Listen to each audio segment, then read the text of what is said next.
বলেই সে রুম থেকে বেরিয়ে যায়। শান্তি বেগম নিজুমের যাওয়ার দিকে তাকিয়ে বলে, তুই যতই যাই বলিস না কেন, তোর আবেগের কথা আমি বাস্তবতা বুঝি রে, তাই তোকে কোনো ভুল পথে পা বাড়াতে দেব না। তোর মা হিসাবে তোর ভালোর চিন্তা আমাকেই করতে হবে, এমন ভাবনা থেকেই শান্তি বেগম ছবি বেগমের সাথে কথা বলতে চান। ছবি বেগম যখন বসে টিভি দেখছিলেন, শান্তি বেগমকে দেখেই তিনি টিভি বন্ধ করে বলেন, শান্তি তুমি? আচ্ছা নিজুমের কি খবর গো? ও না ডাক্তার দেখাতে গেল, ডাক্তার কি বলল? অনেক বড় খুশির খবর আছে আপা, আপনি দাদি হতে চলছেন। ছবি বেগম অবাক হয়ে বলল, বাহ, এটা তো অনেক খুশির খবর। আমি আগেই জানতাম একসাথে থাকলে ওদের মধ্যকার সব কিছু ঠিক হয়ে যাবে। আল্লাহ যা করেন ভালোর জন্য করেন। আমার মনে হয় ওদের মধ্যে সব ঠিক হয়েছিল, তারপর আবার কোনো ভুল বোঝাবুঝি হয়েছিল। নিজুম তো আমাদের কিছু খুলে বলেনি। আমি একটা কাজ করি, আফরাজকে খুশির সংবাদটা দিয়ে দিই। জি আপা, আপনি আফরাজকে একটা ফোন দিন, আমি ওর সাথে কথা বলবো। ওরা দুজনে অনেক জেদি, আমাদেরকে ওদের বোঝাতে হবে। ছবি বেগম আফরাজকে কল দেয়। আফরাজ তখন সবেমাত্র বার থেকে ফিরছে। সে তখনও মদ্যপ ছিল, নেশার ঘোরে তার মাথা ঘুরপাক খাচ্ছিল। নিজুম ও ইমরানের একত্রে অবস্থা দেখে ফেলার ঘটনা। এমন সময় তার ফোন বেজে ওঠে। সে বিরক্ত স্বরে বলে, এত রাতে কে ফোন করলো? ধুর, ফোনটা কোনো রকম রিসিভ করলে বিপরীত দিক থেকে ছবি বেগম বলে, আফরাজ কেমন আছো তুমি? ভালো, আপনি? আমিও আলহামদুলিল্লাহ ভালো। শান্তি বেগম বলেন, আপা আমার ফোনটা দিন, আমি একটু আফরাজের সাথে কথা বলি। আচ্ছা ঠিক আছে। আফরাজ, এই নে, তোর শাশুড়ি তোর সাথে কথা বলবে। শান্তি বেগম ফোনটা হাতে নিয়ে বলল, আফরাজ শুনতে পাচ্ছ আমার কথা? পাচ্ছি, আমি নিজুমের মা বলছি। দেখো বাবা, আমি জানি তোমাদের বিয়েটা সেই অবস্থা হয়েছিল সেটা স্বাভাবিক ছিল না, এ নিয়ে তোমাদের মধ্যে ঝামেলা হওয়া স্বাভাবিক, কিন্তু বিয়ে তো একটা পবিত্র সম্পর্ক, এখানে তো আর অস্বীকার করা যায় না। তাই তোমার যদি তোমাদের মধ্যে সব সম্পর্ক ঠিক করে নিতে আর তোমাদের ভবিষ্যৎ। আফরাজের নেশা তখন বাড়ছিল, তার উপর নিজুমের নাম শুনে মাথায় রাগ চড়ে বসে। সে বলে ওঠে, আপনার ওই দুশ্চরিত্রা মেয়ের সাথে আমি করব, এটা কিভাবে ভাবলেন? কী সব বলছো তুমি বাবা? আমার মেয়ে এমন নয়। আপনার মেয়ে কেমন সেটা আমি নিজের চোখে দেখেছি। অন্য একটা ছেলের সাথে ওকে আমি একটা বদ্ধ রুমে ঘনিষ্ঠ অবস্থায় দেখেছি। আর আপনি এসেছেন আপনার সেই মেয়ের হয়ে দালালি করতে। শান্তি বেগমের বুকে বাঁ পাশে হঠাৎ প্রচণ্ড ব্যথা অনুভব হয়। তিনি বলেন, না, আমার মেয়ে এমন নয়। আপনার মেয়ে এমনই, ও একটা চরিত্রহীন, একটা ব্যাধি চাইনি মেয়ে। ছবি বেগম শান্তি বেগমের দিকে খেয়াল করে বলেন, কি হয়েছে তোমার শান্তি, হঠাৎ এমন করছো কেন? এদিকে শান্ত বেগম প্রচণ্ড ঘামতে থাকে, তার বুকে ব্যথা বাড়তে থাকে। তার মেয়েকে নিয়ে তো তার আশা ছিল, সব হারিয়ে এই মেয়েটাকে নিয়ে বাঁচার স্বপ্ন দেখেছিলেন। তার চরিত্র সম্পর্কে এমন কথা তার সহ্য হয় না। শান্তি বেগম বুকে হাত দিয়ে পড়ে যান মাটিতে। নিজুম এদিকে দিয়ে যাচ্ছিল, নিজের মাকে এভাবে পড়ে যেতে দেখে সে দ্রুত ছুটে হলে, আম্মু কি হয়েছে তোমার? শান্তি বেগম নিজুমের দিকে তাকিয়ে কিছু বলার চেষ্টা করেন, কিন্তু পারেন না। তার আগে তার দু চোখ চিরজীবনের মতো বন্ধ হয়ে যায়। নিজুম অনিমেষ চোখ তাকিয়ে আছে তার মায়ের নিথর দেহের পানে। তার চোখ দিয়ে এক ফোঁটা অশ্রু গড়িয়ে পড়ল। একটু আগে ডাক্তার এসে বলে গেলেন শান্তি বেগম আর বেঁচে নেই। নিজুমের কানে বাজছে, সে কোনো প্রতিক্রিয়া দেখাতে পারল না, যেন বিশাল এক ধাক্কা তাকে বকি করে দিয়েছে। ছবি বেগম নিজুমকে জড়িয়ে ধরে কান্না আরম্ভ করলেন, কিন্তু নিজুম একেবারে স্তব্ধ হয়ে আছে। পুরো বাড়ি যেন হঠাৎ করে শোকে স্তব্ধ হয়ে গেল। শান্তি বেগমের মৃত্যুর খবর জানালো হলো নাজমুল খানকে, কিন্তু তিনি স্পষ্ট জানিয়ে দিলেন, যেহেতু শান্তি বেগমকে তিনি ত্যাগ করেছেন, তাই তার মৃত্যুতে তার কিছু যায় আসে না। এদিকে শান্তি বেগমের শেষ বিদায় কার্যক্রম শুরু হয়। নিজুম পুরোটার সময় নিশ্চুপ পাথরের মূর্তির মতো হয়ে থাকে। নিজুমকে এভাবে স্তব্ধ দেখে ছবি বেগম বলে ওঠে, এভাবে চুপ হয়ে থেকো না নিজুম, কিছু একটু বলো। তোমার মা আর বেঁচে নেই, একটু কান্না করো। নিজুম তবুও কোনো প্রতিক্রিয়া নেই। নিজুমের এই অবস্থা দেখে ছবি বেগম নিজের কেঁদে ফেলেন। একজন মানুষ কীভাবে এতটা কষ্ট পেলে এভাবে পাথর হয়ে যায়। একটু পর জানাজার উদ্দেশ্যে শান্তি বেগমকে নিয়ে যাওয়া হলো। নিজুম শুধু নির্বিকার চোখে তাকিয়ে রইল। জানাজা শেষ হতেই যখন শান্তি বেগমের কবরস্থানের দিকে নিয়ে যাওয়ার জন্য যাত্রা শুরু করল, সেই সময় হঠাৎ নিজুম দৌড়ে তার মায়ের খাটিয়ার সামনে গিয়ে বলে, কোথায় নিয়ে যাচ্ছ আমার আম্মুকে? আমার আম্মুকে নিয়ে যাবে না, দয়া করো। আমার আম্মু ছাড়া যে এই দুনিয়ায় আমার আর কেউ নেই। আমার আম্মুকে আমার থেকে আলাদা করবেন না আলমগীর খান।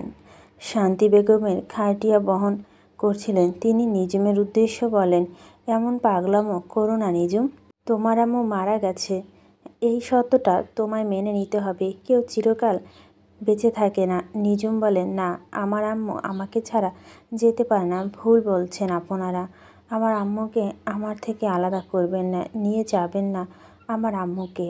ছবি বেগম সহ তাদের পাড়া প্রতিবেশীরা আরও কিছু মহিলা ছুটে এসে নিজুমকে টেনে নিয়ে আসে। নিজুম বাচ্চাদের মতো কাঁদতে কাঁদতে আহাজারি করতে থাকে। ছবি বেগম তাদের থামানোর জন্য নিজুমকে নিজের বুকে জড়িয়ে ধরে বলে, শান্ত হও নিজুম, আল্লাহ তোমার এই শোক সহ্য করার ক্ষমতা দিক। নিজুম কাঁদতে কাঁদতে ওখানে জ্ঞান হারায়। রাতের বেলা ছবি বেগম নিজুমের সামনে ভাতের থালা নিয়ে দাঁড়িয়ে আছে। নিজুম হাঁটুতে মাথা ঠেকিয়ে বসে আছে। ছবি বেগম নিজুমের মাথা হাত বুলিয়ে বলেন, একটু কিছু মুখে দাও নিজুম, এভাবে না খেয়ে থাকলে যে তুমি অসুস্থ হয়ে যাবে। নিজের কথা ভাবলেও নিজের বাচ্চাটাও কথা ভাবো, তার জন্য হলো তোমায় সুস্থ থাকতে হবে। নিজুম মাথাটা তুলে বলে, আম্মু কীভাবে পারলো আমায় এভাবে ছেড়ে যেতে? আম্মু কি জানে না সে ছাড়া আমার আর কেউ নেই? এটা তুমি কি বলছো নিজুম, আমরা কি তোমার কেউ নয়? নিজুম হাঁ করে তাকিয়ে থাকে ছবি বেগমের পানের ছবি তুলতে। নিজুম মুখের সামনে ভাত ধরে বলে, এই ভাতটুকু খেয়ে নাও, এই অবস্থায় না খেয়ে থাকলে তো চলবে না। নিজুম চোখের জল মুছে ভাতটুকু খেয়ে নেয়। ছবি বেগম বলেন, এই তো ভালো মেয়ে মতো কথা শুনছ।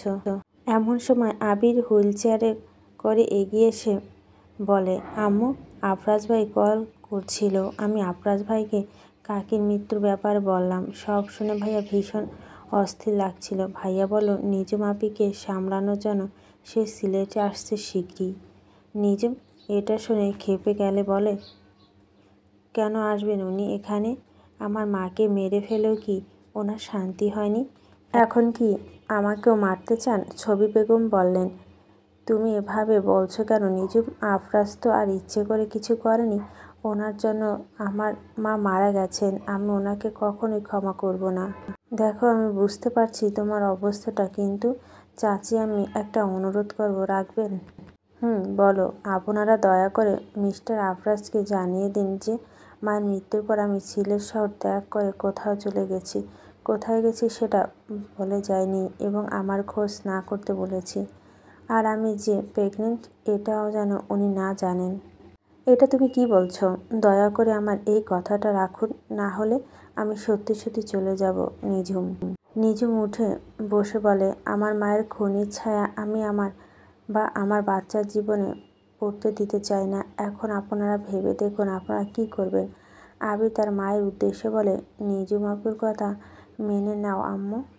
ওর এখন যা মানসিক অবস্থা, যদি সত্যি এমন কিছু ঘটিয়ে পড়ে তাহলে কি হবে? কিন্তু ছবি বেগম একটু চিন্তা করে বলেন, বেশ, যদি এমনটাই নিজুম ভালো থাকে তাহলে তাই হোক। সেই দিনে ছবি বেগম আফরাজকে ফোন করে সমস্ত কথা বলেন। সব শুনে আফরাজ ভীষণ কষ্ট পায়। তার বুক ছিঁড়ে দীর্ঘশ্বাস বেরিয়ে আসে। কঠিন মানুষটার চোখে জল। আফরাজ অশ্রুসিক্ত চোখে বলে, নিজুম এভাবে কীভাবে সব কিছু ছেড়ে চলে গেল? একবার আমাকে সরি বলার সুযোগটাও দিল না। আমি তো সজ্ঞানে ওর মাকে কিছু বলিনি। সেই সময় আমি নেশাগ্রস্ত ছিলাম, তাই না জানি কি বলতে কি বলে ফেলেছি। জানি আফরাজ, তুমি স্বেচ্ছায় কিছু করনি। আমরা চেষ্টা করছি নিজুমকে খোঁজার। যদি কোথাও ওর খোঁজ পাই তাহলে তোমাকে জানাবো। আফরাজ ফোনটা রেখে দেয়, নিজের চোখের জল মুছে বলে, এভাবে আমার জীবন থেকে একেবারে হারিয়ে গেলে নিজুম। আর কখনো কি আমি তোমার দেখা পাবো না? সব কিছু শেষ করা একটা সুযোগ কি তুমি আমায় দেবে না? আফরাজের এই দীর্ঘশ্বাস চাপা পরে তার অ্যাপার্টমেন্টের চার দেয়ালের মাঝে। এদিকে নিজুম নিজের মায়ের ছবির ওপর হাত বুলিয়ে বলে, এখন আমি নিজের জীবনের উপর ফোকাস করব। আমার আম্মু তো চেয়েছিল আমি বড় ডাক্তার হই। আম্মুর সেই স্বপ্ন আমি পূরণ করবই। এতপর সে নিজের পেটে হাত বুলিয়ে বলে, একই সাথে নিজের অনাগত সন্তানকে আমাকে একটা সুন্দর জীবন দিতে হবে। আমার আম্মু আমায় যেভাবে আলকে বড় করেছেন, আমিও আমার বাচ্চাকে ঠিক সেভাবে বড় করব। 5 বছর পর পুরো বাড়ি জুড়ে ছোট্ট বেড়াচ্ছে 5 বছরে ছুঁইছির ছোট্ট একটা ছেলে। ছবি বেগম সেই বাচ্চাকে পেছনের সামনে দৌড়ে যাচ্ছে ভাত নিয়ে। বাচ্চাটা দৌড়াতে দৌড়াতে বলছে, আম্মু না আসা পর্যন্ত আমি কিচ্ছু খাবো না। ছবি বেগম এক স্থানে দাঁড়িয়ে হাঁপাতে হাঁপাতে বলেন, এমন করো না দাদু ভাই, আমি বয়স্ক মানুষ, তোমার সাথে সাথে কি দৌড়াতে পারি? এই ভাতটুকু খেয়ে নাও, তোমার আম্মু আসবে, একটু দেরি হবে। না না, আম্মু না আসা অবধি আমি খাবো না, মানে খাবোই না। এমন সময় ডাক্তারি পোশাক পরিহিত নিজুম সেখানে চলে আসলো। নিজের ছেলে এহেন কথা শুনে বলে, এটা কেমন কথা? আমার নির্জার না গুড বয়? ও না আমাকে কথা দিয়েছে আমি না থাকলে গুড বয় হয়ে থাকবে? নিজের মায়ের কণ্ঠ শুনে দরজার দিকে তাকায় নির্ঝর। নিজের মাকে দেখতে পেয়ে ছুট গিয়ে জড়িয়ে ধরে বলে, আমার আম্মু এসে গেছে। এখন আমার আম্মু আমায় নিজের হাতে খাইয়ে দেবে। নিজুম হাসি মুখে এগিয়ে এসে বলে, আম্মু একটু ফ্রেশ হয়ে আসুক, তারপর নির্ঝরকে খাইয়ে দেবে। জানি তো, আম্মু বাইরে থেকে এসেছে, তাই আম্মুর শরীর অনেক জার্মস আছে, তাই আম্মুকে ফ্রেশ হতে হবে। নিজুম প্রসারিত হাতে বলে, এই তো আমার সোনার ছেলে। তাহলে এতক্ষণে তুমি জ্ঞানীর হাতে খাওয়া শুরু করো। আচ্ছা ঠিক আছে। নিজুম তার রুমের দিকে পা বাড়ায়, মনে মনে ভাবে সময় কত দূরত্ব পেরিয়ে গেল। আফরাজ দাঁড়িয়ে আছে লন্ডন ব্রিজের মধ্যে। সেখানে দাঁড়িয়ে থেকে সে প্রবহমান টেমস নদীর দিকে তাকিয়ে আছে। তার মনে নানান প্রশ্ন। এই 5 বছর তার জীবনে অনেক পরিবর্তন এসেছে। বয়স বেড়েছে, সাথে মনের ক্ষত গভীর হয়েছে। বিগত বছরগুলো যে একটিবারও দেশে ফেরেনি। ছবি বেগমের কাছে যা তথ্য পেয়েছেন তাতে নিজুম এখন ডাক্তার হিসেবে ঢাকা শহরে স্থায়ী হয়েছেন। আফরাজ অনেকবার চেষ্টা করেছেন নিজুমের সাথে যোগাযোগ করার, কিন্তু নিজুম সেরকম কোনো সুযোগ রাখেনি। তাকে ডিভোর্সটা এখনও কার্যকর হয়নি, তাই নিজুম এখনও তার স্ত্রী। অথচ আফরাজের অস্তিত্ব সে স্বীকার করতে চায় না। এসব ভেবে আফরাজ একটা দীর্ঘশ্বাস ফেলে। এমন সময় পিঠে কারো স্পর্শ পেতে পিছনে ফিরে তাকায়। তার দিকে আকুল চোখে তাকিয়ে আছে এলিনা। মেয়েটার জীবনে দুঃখের অন্ত নেই। বিয়ের পর ম্যাক্সের সাথে তার সংসার সুখ চলছিল। তাদের ঘরে একটা ছোট্ট সন্তান জন্ম নেয়, যার নাম এলেক্স।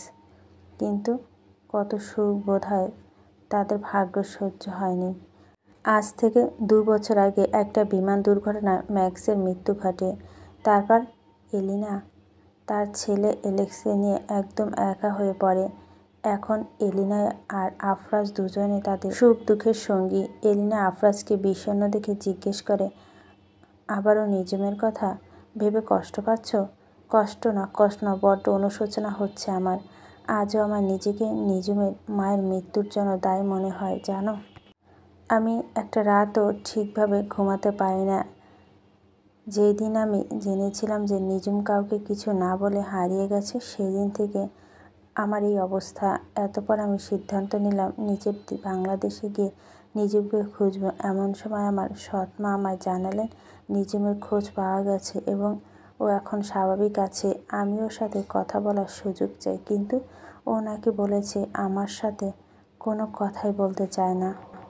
যদি আমি ওর সাথে যোগাযোগের চেষ্টা করি তাহলে নাকি ও কে শেষ করে দেবে বা সত্যি কোথাও হারিয়ে যাবে। এই কারণে আমি আর এই বিষয়টা নিয়ে কোনো জোরাজুরি করিনি, কারণ আমি চাই নিজুমের কোনো ক্ষতি হোক। কিন্তু নিজুমের তো বোঝা উচিত যে তুমি সজ্ঞানে সেদিন কিছুই বলনি। যা বলেছ নেশাগ্রস্ত অবস্থায় বলেছ, সেটা ঠিক, কিন্তু তবুও জ্ঞান হোক বা অজ্ঞানে আমার জন্য তো নিজুমের মা মারা গেছে। এই দায় তো আমি অস্বীকার করতে পারি না।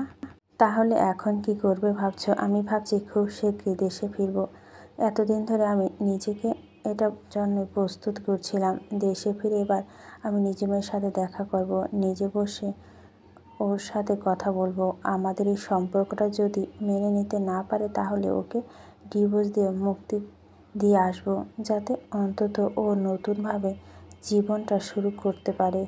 এতে আমি অন্তত কিছুটা দায়মুক্ত হব। এলিনা বলো, ম্যাক্সের মৃত্যুর পর আমি জীবনটাকে নতুনভাবে অনুধাবন করতে পারছি আফরাজ। কাউকে ভালোবাসলে কতটা আত্মত্যাগ করা যায়, কতটা নিজের কথা ভুলে তার চিন্তায় মগ্ন থাকা যায়, সেটা আমি জানি। এই যে আমাকে দেখো, ম্যাক্সের মৃত্যুর পর কম বিয়ের প্রস্তাব তো পেলাম না। আমার শ্বশুরবাড়ির লোকেরা চায় আমি বিয়ে করে নিজের জীবনে আবার শুরু করি। প্রয়োজনে এলেক্সের দায়িত্ব তারা নিতে রাজি, কিন্তু আমি পারলাম কই তা? ম্যাক্স আমি এভাবে ভালোবাসি যে ওর মৃত্যুর পর ওর স্থান কাউকে দিতে পারছি না। যেখানে তুমি কি পারবে নিজুমের জায়গাটা অন্য কাউকে দিতে? আফরাজ একটা দীর্ঘশ্বাস ফেলে বলে, এটা সম্ভব নয় এলিনা। তুমি তো জানো আমি নিজে কখনো কাউকে ভালোবাসিনি। আমার জীবনের প্রথম ভালোবাসা ছিল নিজুম। যদি ওকে আমি অন্য কারোর সাথে, তবে আজ কেন জানি আমার মনে হয় ওদের মধ্যে আসলে কিছু ছিল না। যদি থাকতো তাহলে ইমরান আর নিজুম নিশ্চয় এতগুলো বছরে বিয়ের সিদ্ধান্ত নিত। হয়তো পুরোটা আমার ভুল ধারণা ছিল, যার জন্য নিজুমের মায়ের জীবনে শেষ হয়ে গেছে। এজন্য আমি অনুতপ্ত, আর এর জন্য আমি নিজুমকে মুক্তি দিতে চাই। কিন্তু আমি হয়তো নিজুমের ভালোবাসা থেকে কখনো মুক্তি পাবো না। তবে আমি নিজের এই একতরফা অনুভূতির জালে ওকে আটকে রাখতে চাই না। আমি ওকে মুক্ত করে দিয়ে বাকি জীবনটা একাই কাটিয়ে দেব। এলিনা বুঝতে পারে আফরাজ আর সে একই পথের পথিক। ভালোবাসাকে হারিয়ে সারা জীবন একা থাকার প্রতিজ্ঞা তাদের দুজনেরই। নিজুম তার ছেলে নির্ঝরকে খাইয়ে দিয়ে এরপর নিজেও একটু খেয়ে নিল। এরই মধ্যে সে নির্ঝরের ঘুম পাড়িয়ে দিয়ে তার মাথায় হাত বোলাতে লাগলো। এমন সময় ছবি বেগম তার কাছে এলো। নিজুম ছবি বেগমকে দেখে বলো, চাচি কিছু বলবেন? নির্ঝর ঘুমিয়ে পড়েছে? জি, ছেলেটা বড্ড জেদি হয়ে জানো। তা একটু জেদি। ওর মধ্যে যেন তোমার আর আফরাজের প্রতিচ্ছবি লক্ষ্য করা যায়। একই জেদ, রাগ, তবে এই ব্যাপারটাও এগিয়ে আছে। সেটা হলো ও কিছুটা হলে বুঝদার। যদি তোমরা ওর মতো একটু বুঝদার হতে তাহলে। এই বিষয় নিয়ে কথা বলতে চাই না চাচি। ছবি বেগম দীর্ঘশ্বাস ফেললেন। নিজুম বরাবরই বিষয়টা এভাবে এড়িয়ে যায়।